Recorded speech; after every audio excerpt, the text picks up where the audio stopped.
I think there are the three main strands here in Reading which led to our identifying ourselves as a potential key partner.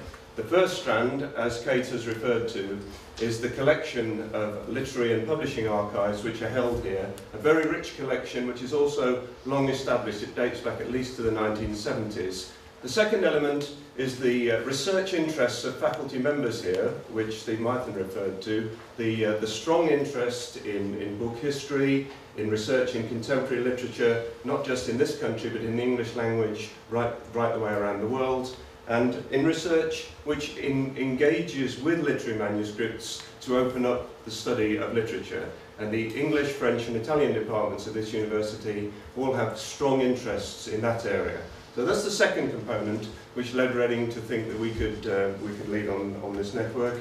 And the third component is the research projects which are based in the university library and which focus on particularly literary manuscripts and copyright.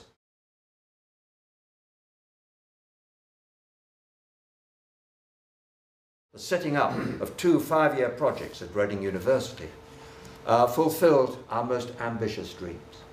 In his preface to the 18th and 19th century location registers, the historian William Sinclair, writing from All Souls College, Oxford, described the work as being of immense value, which deserved the thanks of the whole scholarly and literary community. It also owed its success, he wrote, to the enthusiastic cooperation of innumerable archivists throughout the country. Central to all this work was the senior research officer, David Sutton. Under his leadership, the location registers had been, and are still being, corrected, updated and transferred online.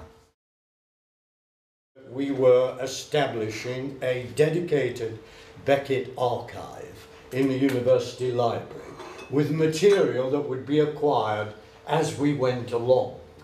In fact, over the years, our collection now has become, by an extraordinary series of developments, but mainly through a wonderful team of people, and continued here by this marvellous group of archivists and the staff here.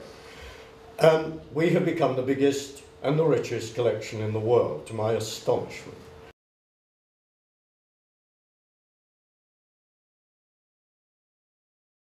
I've published and worked on Amelia Rosselli and Gigi Meneghello, on many. And these are authors that use languages other than Italian as a means of expression in their work. Gigi Meneghello was the founder of the Italian department here at Reading. After his life-defining experience as a resistance fighter in the Second World War, came to Reading on the back of a British Council scholarship to teach Italian in the English department. And he found the time to write some of the most significant novels in the second half of the 20th century, in Italian, of course. And some of his papers are stored here in the special collections.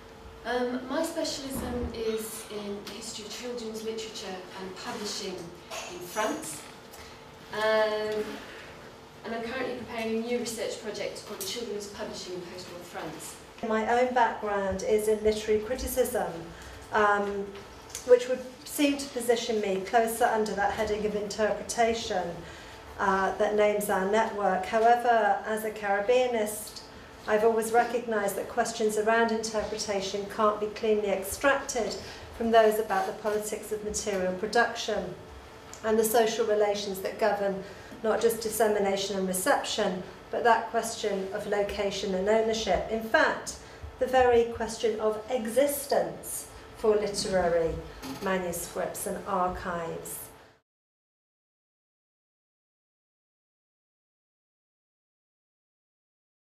The University of Reading has, since 1982, held the archives of the various companies, or the various imprints now, that make up the archive of Random House UK. The working relationship between the university and the publisher nevertheless opens up significant questions about responsibility of care for the archive and its contents, and the effect that this has both on the authors whose papers are contained in the archive and the scholars who wish to look at them. And there have been instances in the past where authors or authors' estates have invoked privacy laws to prevent material being made available for research. So to go back to those 3 words that we have in the subtitle of our project, location, ownership and interpretation, what I want to suggest by way of to finish up is that those questions, location, ownership and interpretation, are ones where responsibility and control over literary papers can themselves be considered diasporic.